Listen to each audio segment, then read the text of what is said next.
Baik, Assalamualaikum warahmatullahi wabarakatuh.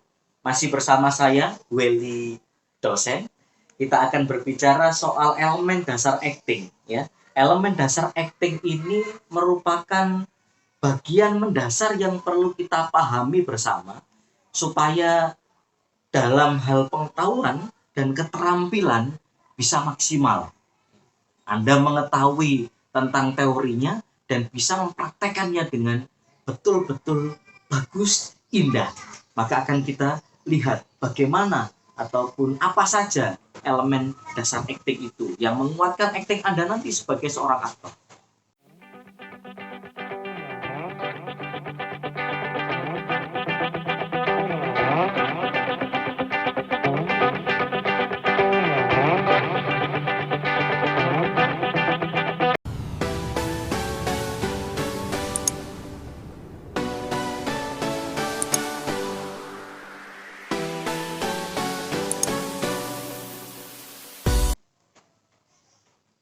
Elemen dasar acting. Elemen dasar acting ini terdiri dari dua macam induk besarnya. Yang pertama adalah fisikal, yang kedua non-fisikal. Dasarnya elemen dasar itu adalah tubuh kita ini yang dijadikan sebagai bahan dasarnya untuk berakting. Loh iya, yang namanya aktor itu seseorang yang bisa menciptakan gambar. Kalau seorang fotografi ini mencari gambar, maka kemudian kita siap menjadikan tubuh kita menjadi pena, kita siap menjadikan tubuh kita menjadi cat warna yang bisa dibentuk menjadi bermacam-macam. Nah, ini dasarnya. Sehingga yang saya sampaikan di depan tadi bahwa dalam unsur ketubuhan ini ada dua hal, unsur fisikal dan ada unsur non fisikal. Unsur fisikal ini dibangun oleh gerak tubuh kita. Misalnya sakit di tangan, maka ada bantuan tangan lain yang kemudian menyentuh, dan tubuh lainnya akan menyesuaikan ketika merasakan sakit. Misalnya, atau sakit kepala, ada penyesuaian terhadap tubuh kita. Nah, tetapi elemen fisikal itu pun sebenarnya juga secara tidak langsung memantik elemen non fisikal atau elemen rasa. Elemen fisikal ini kaitannya dengan gerak tubuh, ketubuhan tadi yang saya sampaikan, bahwa ada gerak kecil, ada gerak besar. Gerak besar ini perpindahan, kalau gerak kecil ini hanya aktivitas yang ada di dalam ruang tubuh kita, di tempat. Misalnya kita merasa gelisah, ada pergerakan tangan di bagian tangan kita. Kemudian ketika merasa pusing, ada sentuhan tangan kita menyentuh kepala kita. Nah, sedangkan unsur non fisikal tadi dibangkitkan lewat persoalan rasa, lewat soal rasa tadi. Ketika kita menyentuh kepala kita, nah ini ada sentuhan rasa yang muncul yang dibangkitkan lewat ekspresi. Nah, ini ada komunikasi antara unsur fisikal dan unsur non fisikal. Nah, ini bagian yang mendasar. Diluapkan dengan ekspresi unsur non fisikalnya, kemudian diluapkan dengan dialog barangkali ketika sakit.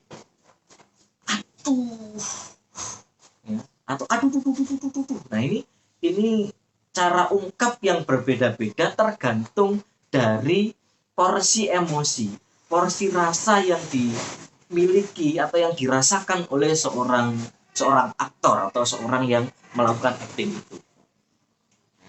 Saya ulangi lagi bahwa di dalam acting ada dua unsur elemen dasar yang menguatkan, adalah unsur fisikal dan unsur non fisikal. Nah, sekarang kita akan bagi unsur fisikal ini sebenarnya apa saja. unsur fisikal ini terdiri dari satu, gerak besar, yang kedua, gerak kecil. Misalnya berpindah dari satu tempat ke tempat yang lain. Ini adalah gerak besar. Gerak kecil hanya ada di satu tempat saja ketika merasakan terkesima misalnya atau kagum dengan seseorang. Nah, ada gerakan-gerakan di ruang kecil tubuh kita ini yang muncul begitu. Jadi yang perlu diolah dari unsur fisikal ini adalah olah tubuh.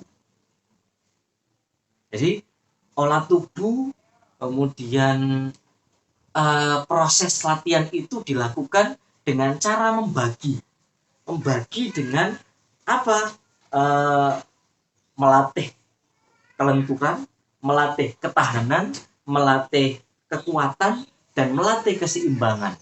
Nah, 4 bagian ini yang bisa dijadikan untuk menguatkan proses aktingnya seorang aktor supaya bisa maksimal. Ada pula yang melatihkannya dengan basic dasarnya di pantomim.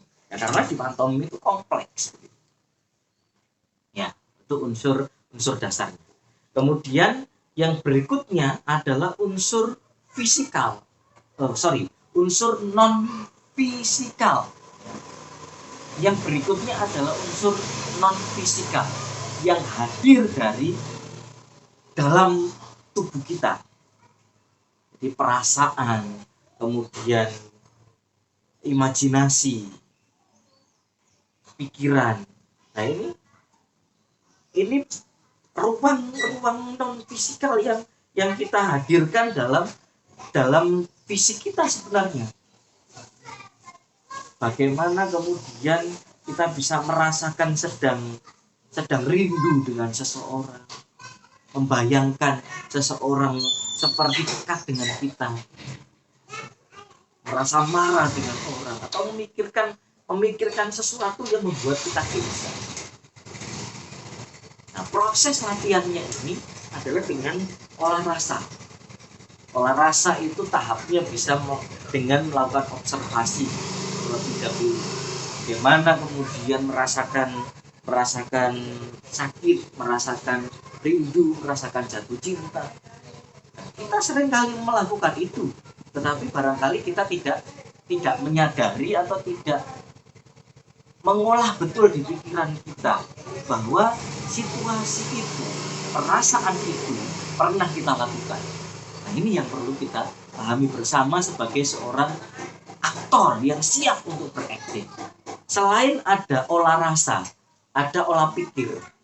Olah pikir dulu, kemudian olah rasa. Ini proses untuk saling memfilter.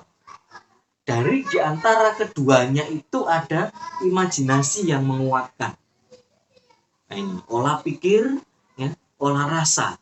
Di antara keduanya ini ada imajinasi. Bahwa imajinasi itu adalah puncak dari pemikiran yang tertinggi sebenarnya.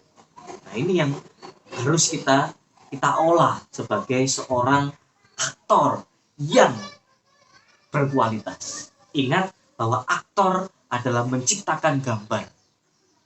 Maka kita harus siap dibentuk tubuh kita menjadi apapun, menjadi seorang antagonis, menjadi seorang protagonis, menjadi seorang tritagonis, deuteragonis, atau utility, atau apapun itu. Artinya kita harus siap. Nah, istilah-istilah itu nanti kita akan sampaikan lagi di video berikutnya. Ini ada menjawab pertanyaan dari teman-teman yang menuliskan di komentar sebelumnya. Nah, ini saya jawab. Nah, aktualisasinya bagaimana? Aktualisasinya adalah latihan. Setelah latihan, Anda lakukan pendalaman sendiri. Setelah latihan, lakukan pendalaman sendiri. Latihan, lakukan pendalaman sendiri. Ya, ini. Ketika misalnya sudah latihan olah tubuh, ya. Setelah olah tubuh, lakukan proses untuk merasakan proses olah rasa, olah pikir tadi dilakukan dan diaplikasikan dalam bentuk tertentu. Misalnya kita buat satu skrip khusus, ya, satu adegan saja kita praktekkan. Nah, ini proses yang bisa menguatkan diri kita sebagai seorang aktor yang tentunya acting kita akan luar biasa.